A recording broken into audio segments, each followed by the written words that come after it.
Honored to be a part of the Cotton Bowl again. Just a tremendous bowl. And, I've said this many times that, the Cotton Bowl does a great job um, in their hospitality. Everybody there takes a lot of pride in the bowl, and it's a great setting. Have a great opponent. Have a tremendous amount of respect for Texas, Coach Sarkisian, his staff, the players. It's going to be a great environment, and we're very excited to play in the game.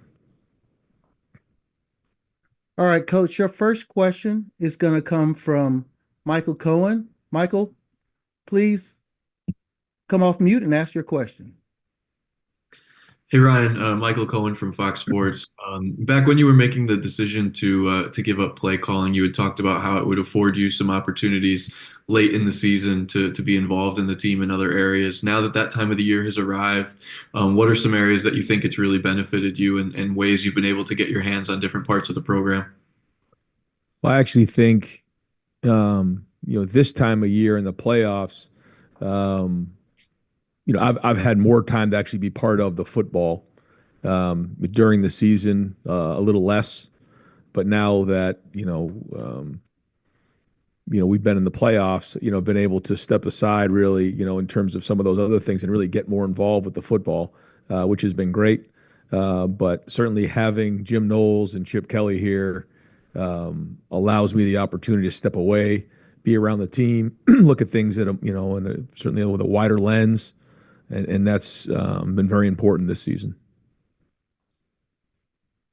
Coach, your next question is going to come from Kurt Bowles. Kurt, come off mute and ask your question. Good morning, Ryan. Morning. Texas has struggled in the run game against Georgia twice and obviously Arizona State in the Peach Bowl. And y'all have obviously played great run defense all year. Does this look like an area you feel like you could exploit Texas? I look at their offensive line, the coaches, their running backs, and I know that they're very, very talented. They're very good. So we're going to have to be at our best. I know that. And, they're always looking for balance. Again, I have a tremendous amount of respect for Sark and the way that he designs his offenses, the way he calls the game. So our defensive staff is going to be working around the clock to put a great plan together. And then our players in terms of executing the plan. And that's what's most important as we head into this week and focusing on the process. We know when we get to this point in the playoffs, we're going to be playing against great players and great scheme. And we know that, this offense has a chance to be very, very explosive. So we got to get back to work this week and focus on the game plan, make sure that, we have a good mixture of the things that we've done in the past mixed in with things that, are possible change-ups along the way based on how they attack us. Coach, your next question is going to come from Dan Hope. Dan, come off mute and ask your question. Ryan, you guys entered the CFP. A lot of people were doubting you. Now you guys are considered the front runner to win the national championship. How do you make sure that you guys continue to play with the same edge now that you're getting a lot of praise when you were coming in with maybe a lot of people doubting you? Yeah, I mentioned it to the team the other day. Same guys in a room as was there a month ago, and nothing that's happened in the past or really the noise that's around the building has anything to do with our preparation and our focus and our process, and that's what we've been diving into. And we don't need any extra motivation to win this game, but one thing that does motivate our team is an opportunity for the team to play for another week together. And this is a great group of guys that cares a lot about each other, have fun with each other, they love competing with each other. You can see the passion on the field when they get on the field. And I think the way that this format is and the way the playoffs are set now, it allows us an opportunity to grow as a team and to learn and to get better and to peak late in the season. And so I think we've learned a lot about our team. I think we've grown a lot as a team. And we're banking on this to be our best football of the season. But these guys, they care a lot about each other, and we're just going to focus on the execution and making sure that, we're preparing ourselves as best as we possibly can to go play this game against these guys on Friday night. And that's it. Nothing else matters. I've said this before, nothing that's happened previously is going to have any effect on what's going on other than learning from our experiences. So we got to do a good job of starting from scratch again. And I think that's one of the things that our guys need to understand is that when you're playing in playoffs, it's almost like, seasons within themselves during that week. And that, you almost start from scratch, and you can go through and you say, okay, here's your opponent, here's your process, here are the walkthroughs, here are the meetings, here are the practices, here are all the things that come with preparing for a game like this to be at competitive excellence. And so we got to do a great job this late in the season of being disciplined to do a better job than Texas. Coach, your next question is going to come from Tim May. Tim? Can you hear me? I Yes. can. Oh, sorry, man. The mute button was a weird place. Ryan, what is the biggest advancement that you've seen Will take from that new guy that walked in a year ago, basically, to being a leader? Like Justin Fry talked about how he stepped up as a leader when you've had those offensive line problems, et cetera, and just kind of, took him by the horns and said, this is not going to stop us and stuff. What just stands out most about him at this moment?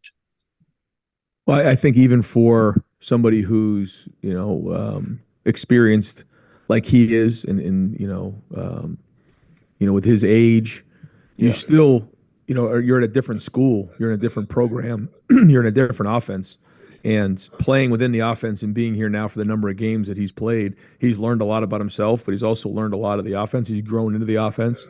And I think he understands that his job is to be the number one leader on the team and on the field, and that the team is going to take on his personality. But in terms of the football on the field, I think he's done a great job off the field of grasping the concepts. He's put a lot of work in with Chip and with Billy. When the first couple words come out of a play, he can finish it for you, and that's when he knows exactly what's going on. He makes sure everybody's on the same page. When you're in the huddle, you can communicate a lot of information, situation, down, distance, score, all those things that come into play. And so, I think that's been important. I also think his footwork has improved. I think when his footwork is on time, and he's able to, time some things up in terms of his play actions and drop back passes, you're seeing him play, really good football, making good decisions and throwing the ball accurately. Coach, your next question is going to come from Bill Rabinowitz. Bill, go ahead. Hi, Ryan. Slow starts were kind of a problem for you during the regular season. Obviously, not a problem in the playoff. You guys have gotten off to great starts both games. Has there been any extra point of emphasis on that? Is there anything you can point to explain why you guys have gotten off to the starts that you have, and how important has that been? Obviously, We've always wanted to have fast starts. I mean, we all know that, but I do think that, we've talked about, early in games, you want to set the tone for the game, as an individual, but also as a team, as a unit. Both games we've started off with the ball and we've gone right down and scored. And so execution fuels emotion, and that certainly has a big part of it. They go together, and we've executed well on those first couple drives, and that's had a big part of it. Defensive got some 3-and-outs early in the game, and we've been able to jump on the last two opponents. But we also know that when we get into halftime, we got to go play in the second half. And we didn't do a great job of handling the middle eight in this past game, and so we got to get that fixed. The issues are always there. You come out of a game like this, it's easy to say, well, everything was great. It wasn't great. There was a lot of things that we got to get better at if we're going to beat Texas. And so we got to make those adjustments coming out of the game. We got back here yesterday, got back on the film. It was a quick turnaround, but the guys did a great job getting in here, getting on the film. We kept our routine. And so, that's going to be the focus. But yeah, we always want to get fast starts, but we know it's going to be 4 quarters, and we got to come out of halftime. And I think that's the thing that, we talk about all the time. When you come into halftime, it's going to be one of 3 things. You're leading, it's tied, or you're losing. And then how do you, figure out how you're going to go adapt in the second half to go win the game? thank you. Coach, your next question is going to come from Kenneth Berry. Kenneth, go ahead. Good morning, Coach. Just in regards to, obviously a lot's changed the year. Obviously, Cotton Bowl appearance last year against Mizzou. Circumstances were much different. So, just how have the young guys on this team? Obviously, Jeremiah Smith is pretty special, but how have the other young guys on this team followed the message of the seniors and kind of locked in terms of knowing like they're one game away from a national title, um, playing back in the Cotton Bowl. Yeah, well, we're 2 games away from a national title, and the only way that we're going to get to that final game is to win this game, and that's it. And I think yesterday we are able to talk a little bit about that, but once that's done, the Oregon game is over, and you got to move on from that, just like we've had to move on from other games in the past. And the only thing that matters is this game right here, playing against Texas. And again, our motivation right now is keeping this team together one more week, and then we'll go from there and figure out what's next after that. But everything else right now is a distraction. And like you said, the leaders are the ones that have to set the pace on this. And when you're a young 18, 19, 20-year-old person, it isn't always easy to stay locked in for this long of a time. And I think the team that can be disciplined enough to do that and continually prepare at a high level and not cut corners, not fray, not get distracted, not you know try to take shortcuts this time of year, is going to give themselves the best chance to win. And so we've got to do the best job we possibly can at preparing for this game, and that's our focus and that's our process right now that we're going to continue to dive into. Coach, your next question is going to come from Stephen Hawkins. Go ahead. Ryan, obviously talking about AT&T Stadium, how much does the familiarity with the place help? And I know there's a special place. It's a special place for Ohio State coming 10 years ago after the championship, but also for Will Howard, won a championship there in the Big 12 just 2 years ago. Just talk about Will's kind of being able to go back there and you guys going back there. Yeah, and even for me with the TCU game, so there's a lot of history there, and I don't think that really has anything to do with anything, quite honestly. We got to go play on the field, but it's a great venue. We've had a lot of great games there, and I know we have great fans, in the Dallas area and throughout Texas, and so we know it's going to be a great atmosphere. Next question is going to come from Cedric Golden. Cedric, go ahead. Hey Ryan, you guys knocked off the Big Ten champions after a nail biter in October, and there are already calls for CFP reform. Go figure. Was it an advantage for you guys to just keep playing and not have that long layoff, or was this first round where the guys that had buys all lost? Is that just a testament to how competitive college football's gotten? I know we're all looking to see how this all shakes out, and then going to evaluate it and figure out what's the best moving forward. I don't really know the answer to your question, other than the fact that I did feel like, we've talked here in this room about going back and watching some of the old NFL teams and winning that first wild card game, and then getting some momentum into the playoffs and continuing to play.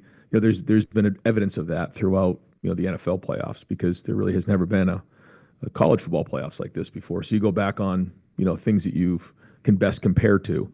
And so I did feel like if we could get a good win in the first game, we could build momentum. Now it's our job to keep momentum. We have it right now, but that doesn't mean anything if we don't keep it. So we'll continue with our process. These games are coming fast. They're not bowl games. They're just like game weeks, and it'll be the same thing there. We get in on Wednesday night, and then we play the game on Friday. So it'll be a quick turnaround, and we'll again focus on our process. Coach, your next question will come from Jeremiah Smith. Jeremiah, go ahead. Hey, Coach. Will looked maybe the most comfortable he's looked all season against Oregon. How do you, going into this game, capitalize on that confidence, that momentum? How do you really make that count for you? We just keep it throwing it to you. I know. It's great. I've reminded my family many times how amazing the game is, week in and week out. Well, I think, again, for Will, the more he plays at Ohio State in this offense with his teammates, he's getting more and more comfortable with everything.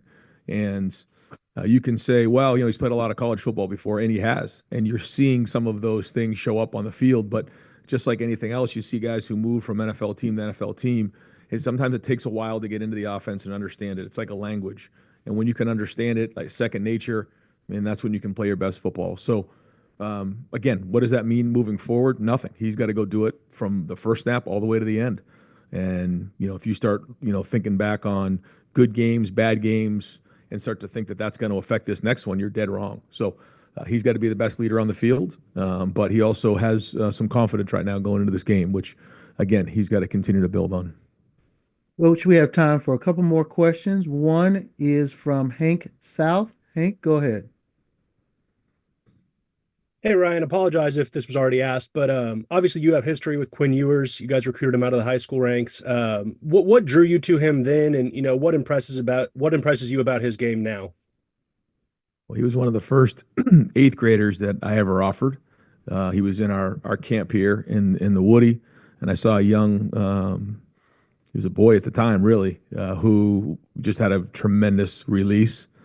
And I remember grabbing him and grabbing his dad and said, "Man, you got a bright future ahead of you. I don't know if this is good or bad, but we're going to offer you a scholarship to Ohio State even in eighth grade." And again, I don't know if that's legal or not, but we did. And and then we went through the process, and boy, it was strange how it all shook out. He decided to come really in the middle of preseason camp for us, and so it was a little bit strange. But again, with college football, you look to adapt the best you can. And then CJ really had a great season that season, and he decided he really wanted to play. And boy, it was disappointing for us, but we certainly understood. And from afar, I've watched him, and he's got a lot of talent. He's a really good player. He comes from a great family, and he's had a great career at Texas. And a lot of people here still have good relationships with him and think the world of him. Coach, your final question is going to come from Tim May. Go ahead, Tim. Double dip. I like it. Ryan, there was one play in particular. It was a second Jeremiah Smith touchdown, but Donovan Jackson got into just one of the battle royale with Jordan Birch. Just what has Donovan really brought to this team, above and beyond moving over that left tackle, playing selflessly and stuff. But it was just, it was cool to watch. And maybe put that into words for me, what he's meant. Yeah. I would say in terms of his leadership, he's been extraordinary to, we all know the story. This is a guy who came back, by the way, from Texas. So I'm going back to his home state to play in this game, which is great, exciting for him. But he came back to play guard and be the top guy taken in the draft next year, after a very long decision with he and his family. So then, after that Oregon game, to have to go move to tackle, it was a very selfless thing to do. But in the meantime, when he's embraced it, and this is a great message for our young players, he embraced the change for the team. He's now become a very, very good tackle, and he's increased his value exponentially, in my opinion, with the ability to play both positions. We'll need him to play that way in this game. They have tremendous pass rushers. They do a great job rushing the passer on the edge. They have some really good players. But he battled his tail off, and all those throws that Will has an opportunity to push down the field, it's because of the protection of the offensive line. So that goes into a lot of work, and sometimes I don't know if the offensive line gets credit for the protection, because in the pass game, it doesn't work if we don't have protection. It doesn't work if we don't run the routes properly. It doesn't work if the running back doesn't pick up his blitz, and then obviously the throw and catch. So a lot goes into the passing game, and the protection's a big part of that. Coach, thanks for joining us today. Thank you.